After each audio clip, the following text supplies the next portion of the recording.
Oh my God! That is phenomenal. Awesome, isn't it? That is phenomenal. The power's just there.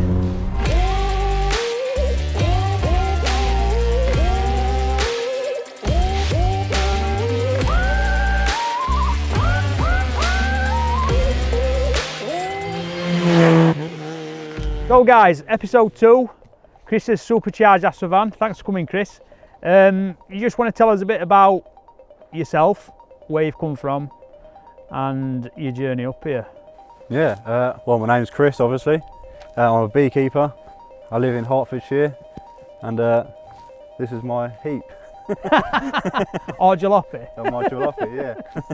Yeah, it's basically a 1999 Mark IV Astra van. It's got a 2.2 engine in it, which I've done a supercharged conversion on, flame red, running about 271 horsepower. I've had it about 7 years now. Yeah. I bought it. I've always been a Vauxhall man. I've had Novas, Astras, you name it. All my life I've had Vauxhalls. I grew up with Vauxhalls. My nan had Vauxhalls, my dad had Vauxhalls, so it was just one of them things. But I needed a work van, so I thought Mark IV van, they're nice and tidy.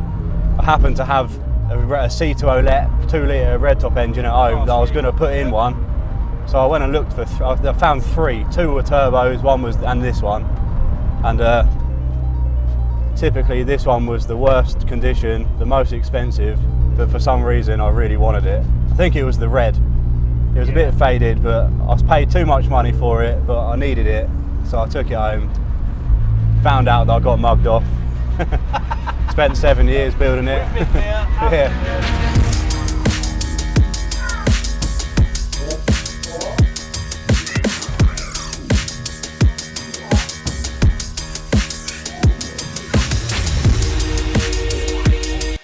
I mean, it wasn't even MOT-able. It was a state. The brakes were knackered, but I did some brake work and I did some MOT stuff for it, suspension and bits. And yeah, by this point I thought, you know what, I'm gonna do something with this. Started to get a bit of a love for it, but it was just a van at this point. Put all my tools in the back, had scaffolding on the roof. Then the chains got loud. A lot of people will call these engines chain snappers because when they're not maintained, the chain will snap. Not maintaining these engines is a bad move, really. So there's got to be oil and filters are a regular occurrence, really. Right, okay.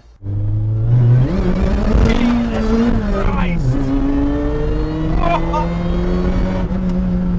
Holy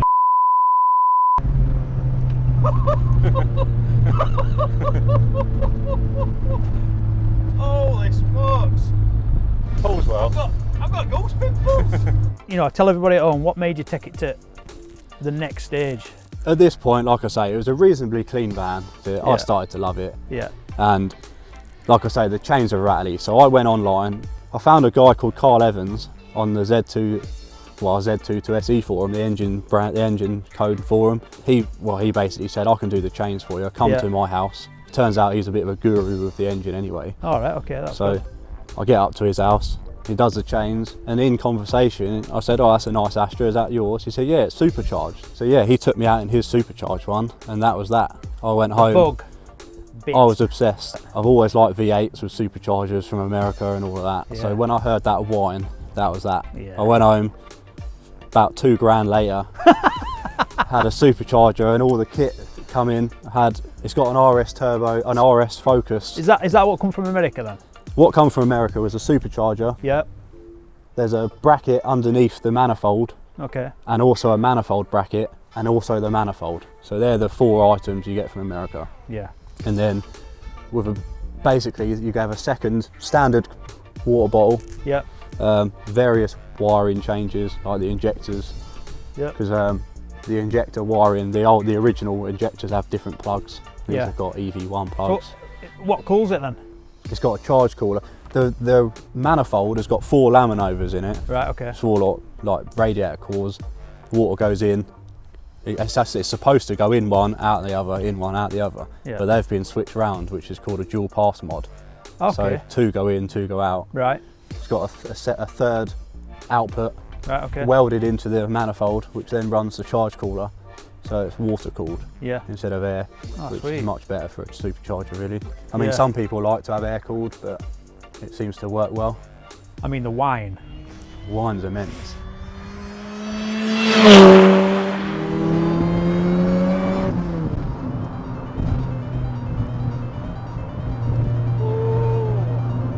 Grips to the road really well. It does, it's just planted. Got a white line rear anti-roll bar, so it holds the back end really tight. Yeah. That supercharger, that noise, man. This is mental. Absolutely mental. I tell you what though, the acceleration and how that pulls, it's very linear. Yeah, it is, yeah. The power's just there, isn't it?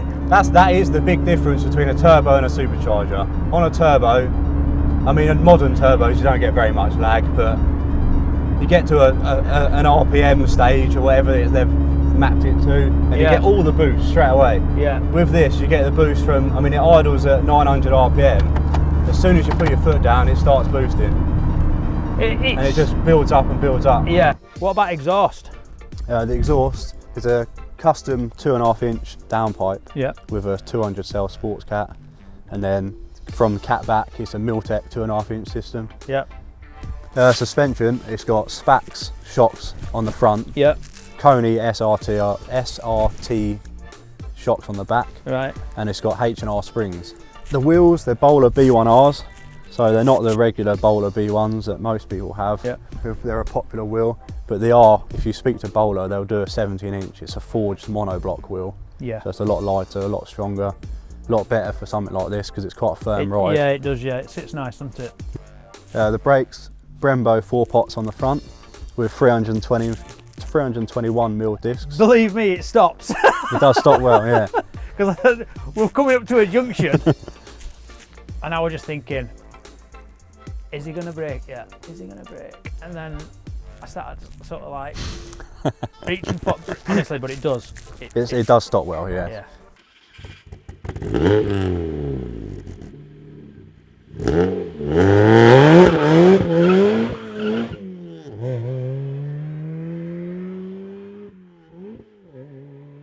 We've had some amazing vans sent in, absolutely swamped, and like a lot of them, yours stood out. And the reason it stood out was just the uniqueness of the parts that you've got on, and you know, the bumpers.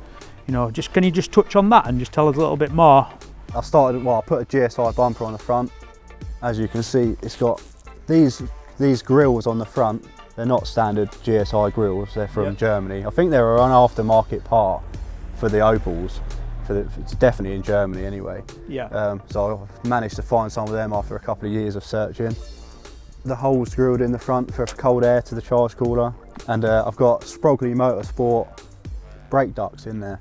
So they're 3D printed, but they guide cold air to the front brakes, which are really cool, and they do work well. Yeah, I've got a Cupra R, I think it's a Mark IV Cupra R splitter on the front. No, that looks... They're quite common to be fair, but they suit it, so they it does look nice. Yeah. Then the side skirts, they're coupe side skirts, a bit of trimming involved to put them on a van, but pretty straightforward. But the back end, it's got a genuine OPC rear bumper. Only ever came out on the OPC caravans. It's an estate Mark IV van, Mark IV estate, sorry. But in Germany they call them a caravan, an OPC caravan. There was never available in the UK. If it was, it would be a GSI estate. But they never ever sold them over here. I met a guy at a Ford, there was a multi-car show. Started talking to him, having a little chat, and he said he's got an Astra van he just bashes about for work. And he was going on, and he said, it's got a different bumper to yours though, it's painted as well. So I said, what bumper is it? And he said, well, it's got some body marks in it and lines and things. I said, you couldn't send me a picture, and would you be interested in selling it? He said, well, I need a bumper, so I'd swap you my bumper and some money. I said, well, let's send me a photo, make sure it is what I want. Turns out to be a genuine OPC rear bumper. I mean, these bumpers are pretty rare. They come up on eBay once in 3 years sort of thing. That's what it's all about though, isn't it? I mean, until you get talking to people. In Germany, I found the genuine rear lights. with the GM stamp and all that, the smoked rear lights in Germany, wouldn't ship them, would not ship them to, wouldn't post them. Basically, unless I went to his house, he was not willing to sell them to me. So when my mum and stepdad happened to be going to Germany, so I kind of sent them on a bit of a wild goose chase to find this guy. But they got them, I was quite impressed. You know the rear top spoiler, the boot spoiler? That's OPC as well. That's it, yeah. I've never seen one of them. No, again, it's only on the same car. Yeah. The lights, the rear bumper, the rear spoiler, only available on the German OPC estate. That's what, and I'll be honest with you, that's what stood out. Yeah. That's what stood out about this van. You had it repainted, didn't you? I have had it repainted, yeah. When I got it, it was reasonable, but faded a lot. I machine polished it to its last legs, really, and there was no paint left on it. So I had it repainted, but I've had it ceramic coated. I'm pretty good with a machine polisher myself. I do like to try and do everything myself. Yeah, you can tell it's looked after him for what, 21 years old? 21, nearly 22 years old. Nearly 22 years old. It's in amazing condition.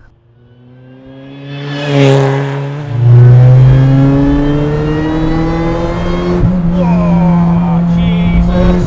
Still lost him for now. Parcel shelf. I think this way. Keeps doing that.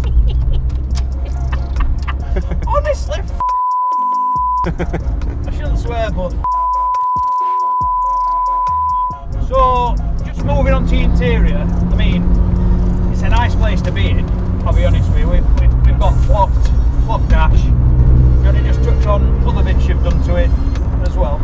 Yeah, I've taken all the carpet out. There's no carpet in anywhere. All the sound deadening, factory sound deadening, mainly for lightweight, to take the weight out of it really. Yeah. This is for the screen, basically the time and date and all of that sort of stuff. It's got MPG, stopwatch. It's basically out of an Astra GSI. Some 2.2s had them, but not until the late ones. So the dash loom's all been changed, so I can have that basically. How much work? I mean, did you do that?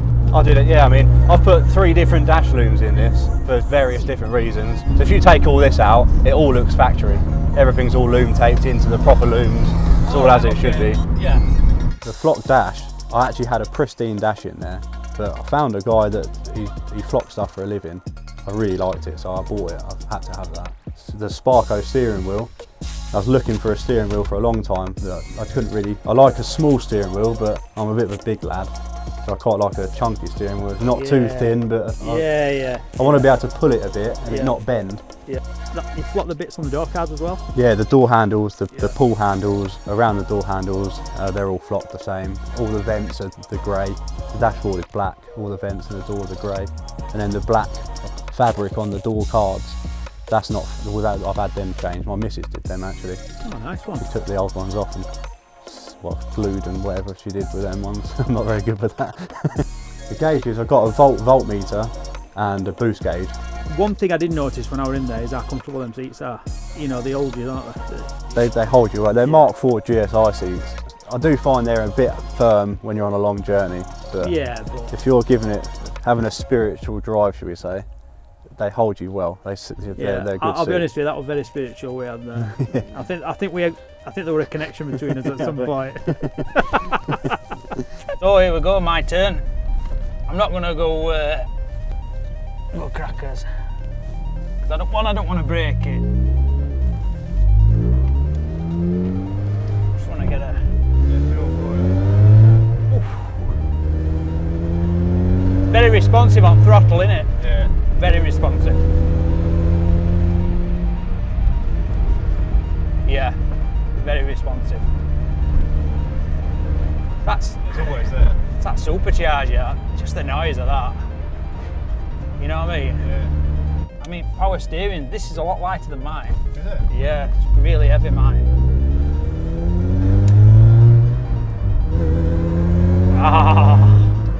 It takes me back to my Nova days. It is. That nostalgic feeling. Yeah. Slow down, go to like second gear, 30, you put it in second. Stick your foot to the floor.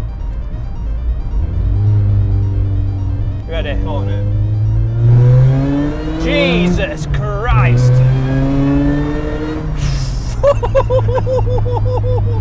Oh my God! That is phenomenal. Awesome. That is phenomenal. The power's just there. It is an absolutely flying machine. It's a proper weapon. It is.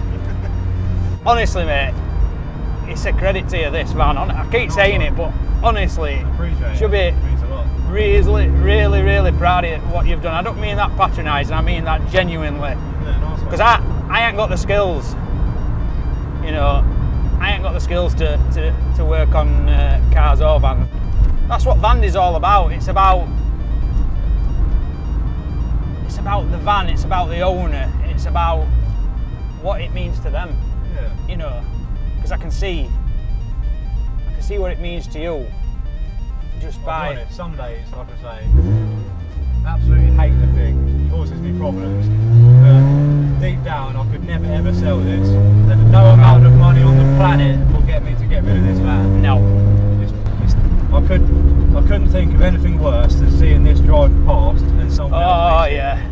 I mean, I feel like that about mine. I think I'd rather keep it and let you know than see it driving off into the sunset. Yeah. So I think we'll wrap it up there. Thanks for coming, Chris. Thank you for having me. It's been an amazing experience for you to showcase your van and everything you've done to it. Don't forget, guys, like, subscribe, and share, and we'll see you soon. See you later.